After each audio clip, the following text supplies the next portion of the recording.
It's as if we're looking down the barrel of a gun. The Red River Valley and surrounding areas are threatened by a winter storm, torrential rain, river flooding, and overland flooding. Good evening, everyone. It's an emergency situation for the entire valley and surrounding areas.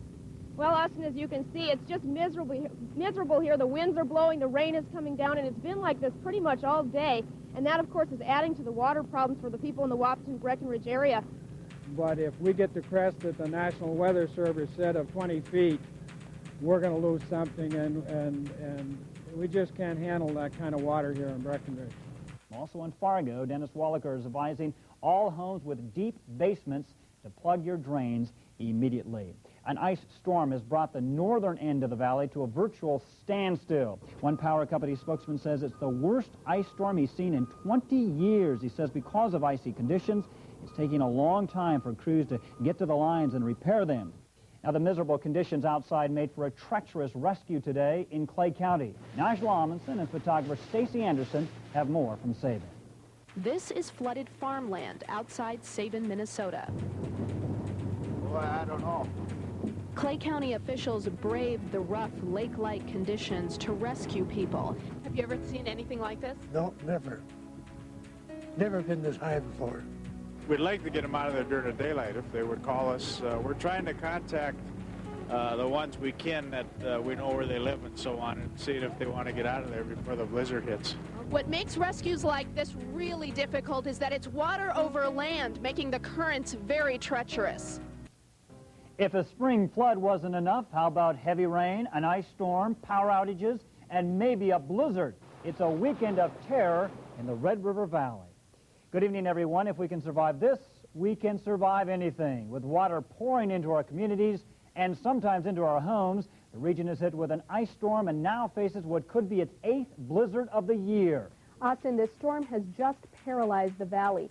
The weight of the ice, the strength of the wind, and the near blizzard conditions in many parts caused downlines all over the region.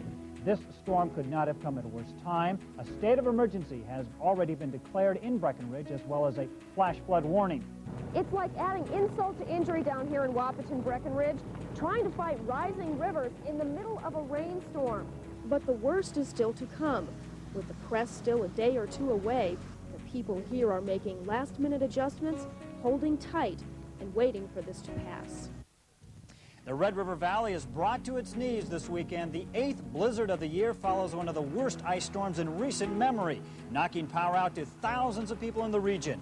All this while trying to fight what could be the flood of the century. Good evening, everyone. What's next? We are experiencing history at its worst in the valley.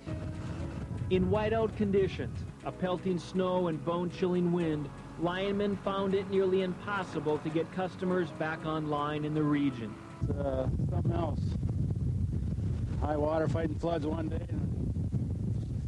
It's amazing. Over 5,000 customers with Cass Electric have been in the dark today. Flood preparations basically have stopped for the day. I mean, there's nothing we can do out there. We can't haul dirt, we can't sandbag, we can't get volunteers in. Volunteer center is shutting down.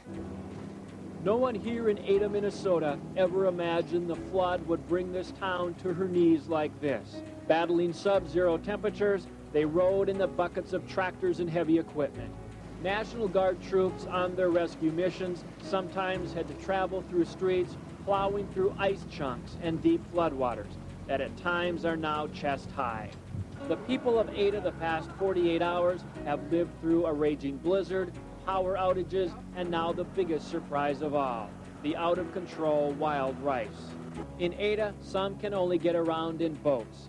The cities of Wahpeton and Breckenridge are trying to recover from this weekend's flood disaster. Hundreds of people in both communities were forced from their homes when a torrential rain of nearly 3 inches hit the area at the peak of the spring runoff. This is the worst flood in the history of Wahpeton and Breckenridge. Slowly, these communities will heal, but for now, the pain is deep. It's heartbreaking. It's like losing a loved one. There are about 100 people here in Castleton that are calling the school here their home. This city is looking at Friday before they have electricity, and they have 2 days of water reserves left. To the power outage story, and a dramatic comment late this afternoon from Governor Ed Schaefer. He says if all of us don't cut back on power use, there is a real possibility of a statewide blackout. You can see we're flying 2 and 3 miles here where you have maybe 1 and 2 poles standing. And it's going to take immense amounts of manpower and equipment to bring this back up to what it was before. It tends to make me a little bit sick to my stomach. It's depressing. Pole by pole, wire by wire, power is slowly returning to the Red River Valley and surrounding areas. Power companies are bringing in hundreds of crews to try to get the electricity back on, but it is a difficult and painstaking job. Reporter Austin Schauer is live at a repair site near Mapleton. Austin? Marva, Naja, we may hate this cold weather, especially in the month of April, but it's the one bright spot in this huge effort to restore power. The freezing weather has helped stabilize many of the roads, allowing crews to get to the work sites and, of course, get their work done. However, the bad news is the damage is far worse than anyone thought. Officials from Cass County Electric say initially they thought they had about 600 poles down. Now they believe it's at least 1,500. This is probably an event of historic magnitude, I guess would be the best way of putting it. It's beyond comprehension. Be patient and make plans to be out of power probably in the rural areas, rural communities possibly for a week or a little more. In Ada, the National Guard patrolled the streets, now filled with ice, not water. From the air today, you begin to see the magnitude of this natural disaster. Nearly 1,000 people have been evacuated and now face the grim news that the city of Ada may not open its doors for days.